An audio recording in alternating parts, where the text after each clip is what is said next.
This is a sermon for October 31st, 2021, and I'm reading from Mark 10:46 through 52. And if you listen closely, this is the gospel in miniature. It contains all the elements of the good news. And as I read it, listen for what stands out to you personally. And I'm reading it exactly as it is in the New Revised Standard Version. They came to Jericho.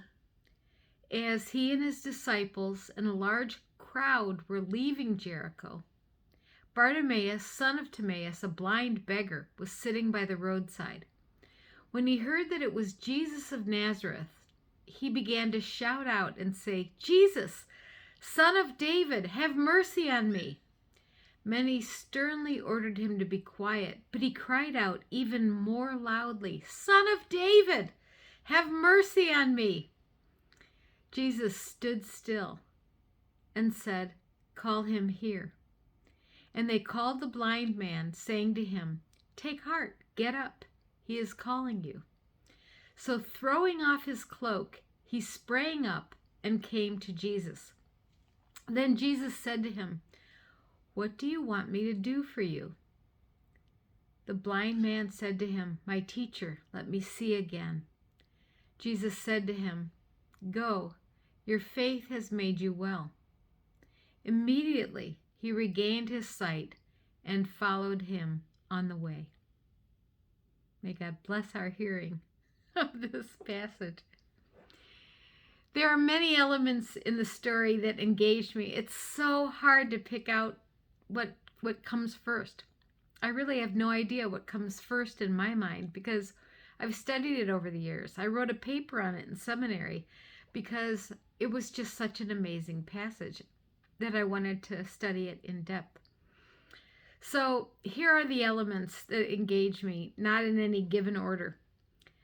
Well, okay, maybe the first thing is what most appeals to me. The man calls out in spite of the people shushing him. And then Jesus says, "Call him here." And then the people who had just shushed him told him sternly to be quiet. Now they're saying, "Take heart, get up, he is calling you." Wow, what a change. Then the man throws off his cloak. You've got to picture that in your mind. He throws off his cloak. He springs up and goes to Jesus. Okay, then I also love that Jesus says, "What do you want me to do for you?" So many people think, well, it's obvious, isn't it? And so I love that Jesus often asks the people, "What do you want? What is it you really want?" Bartimaeus responds, "My teacher, let me see again." And then Jesus declares him healed. Your faith has made you well. Not, I heal you right now in the power of God. No, your faith has made you well. That's profound. That is really profound. And then there's one more thing, maybe the most important thing. Now Bartimaeus sees and follows Jesus on the way. It's just full of important language. It's such a short passage. Mark loves the word and immediately. And immediately he regained his sight and followed Jesus on the way. So there's engaging dialogue between Bartimaeus and the crowd. First, they're shushing him, and then he calls all the louder. And then Jesus stops and calls to have him brought, Jesus stood still and said, "Call him here." Yeah. So Jesus stands still, and then he comes to Jesus, and there's a dialogue, an engaging dialogue with Jesus. And what's the end result of all of that? What stood out for you? This is an important way to study passages, is try to remember them, say them in your own words, look back and see what it is, and then see what speaks to you, what rises to the surface for you. You can focus on so many different aspects.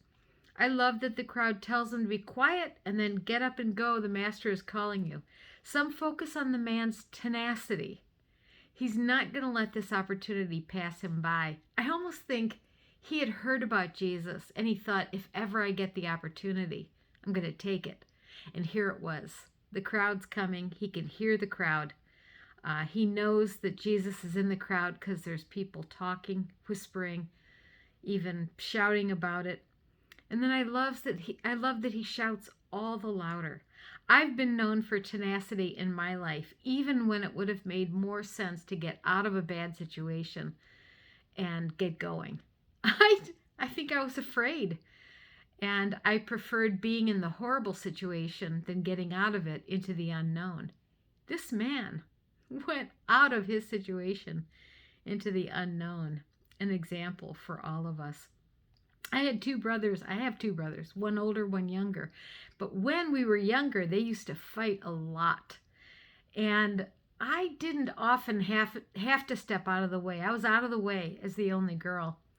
But I learned in all of my childhood to try and mediate and try to help people talk to one another. It's my base instinct. It's my foundation from my two brothers fighting so much and fighting with the oldest one, fighting with my parents. All right, so tenacity is a quality of being very determined. Today's passage calls Bartimaeus a blind beggar. What if your name was Barb and you are known as Barb the blind beggar?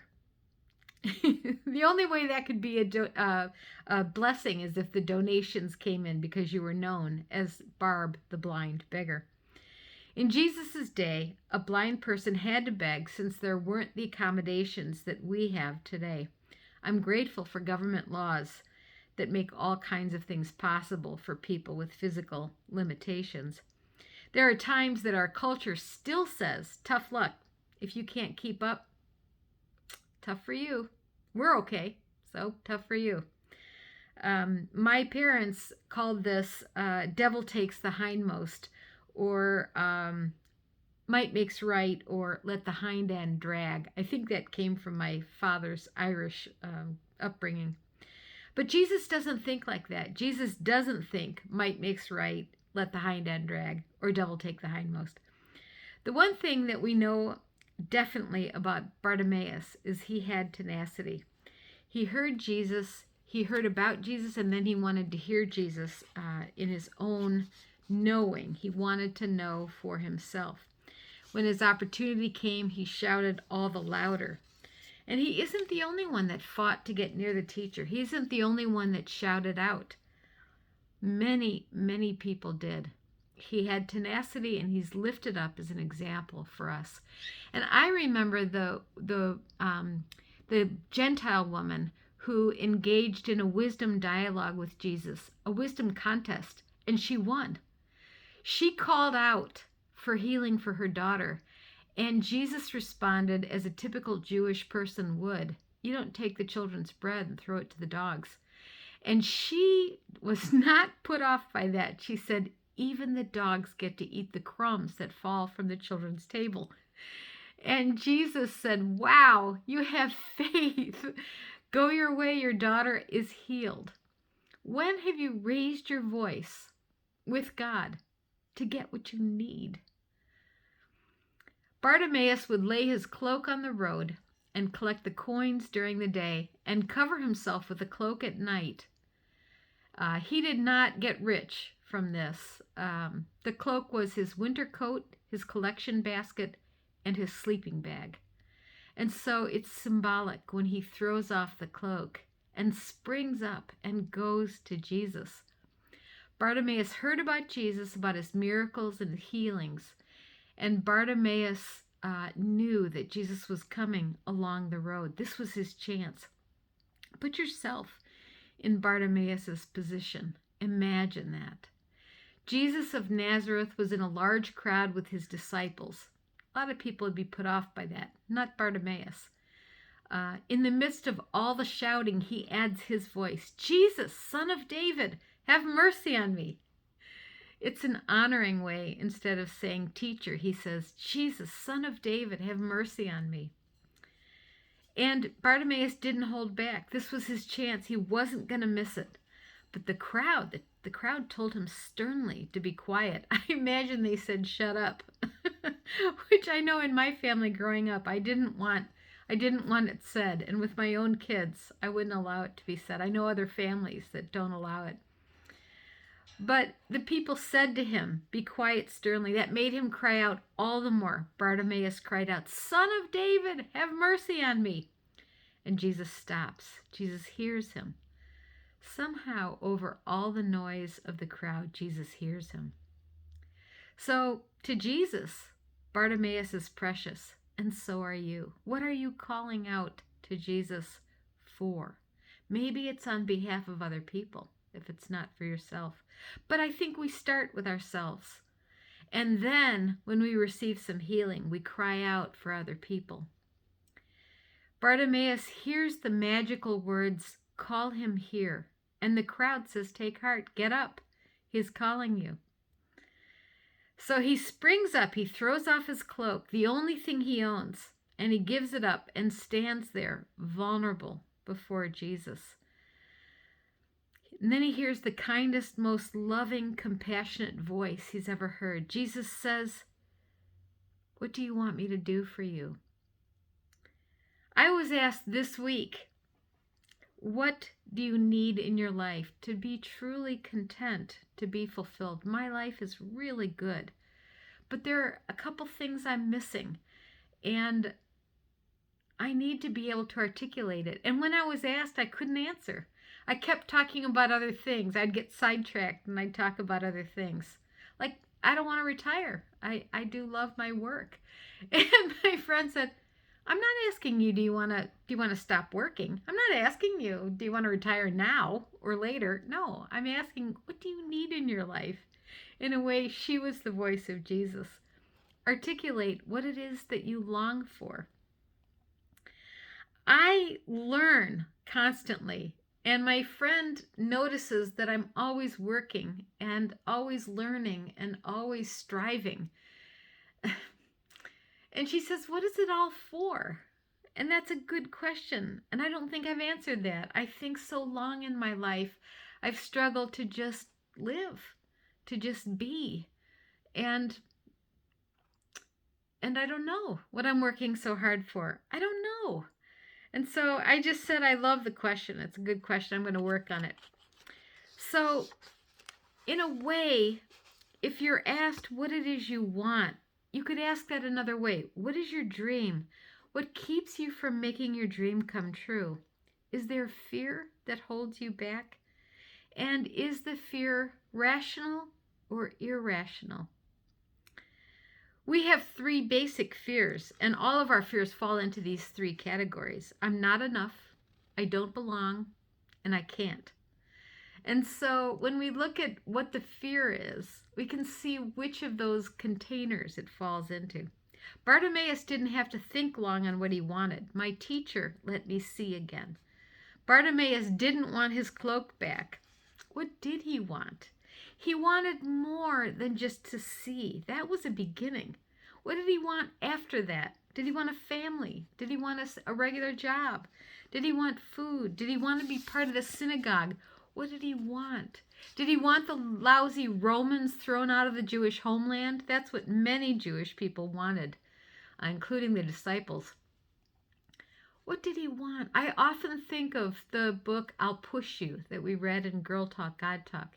Justin, in the wheelchair, couldn't even feed himself. And he was asked, if you could have healing and it would be granted immediately, would you want that? Well, everyone would think, yes, of course. He answered no, he wouldn't want it, because this is who he is, and this is how he loves people, and this is how they love him. That's who he is. That's just astounding.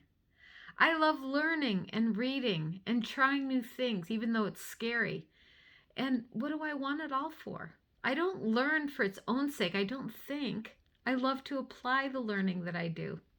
Many people say my life will begin when, and they name something. When they lose weight, when they get a different job that they like, when they retire, when the kids move away from home, when they have a child for the first time. They think life will begin when such and such happens. What do you want? What are you waiting for? What do you need to be happy and fulfilled? We want more than happiness. We want fulfillment and deep contentment.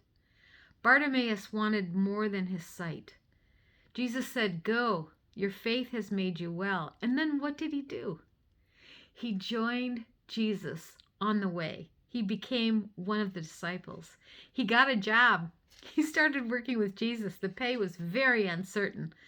The pay would be food when they stayed with people. It's amazing. That's what he chose. Jesus hears me. He hears you. We call from the side of the road, "Jesus, Son of David, have mercy on me." But what do we want? Do we want more than sight? Do we want to be part of community? Do we want to be part of meaningful work in God? What do we want? Amen.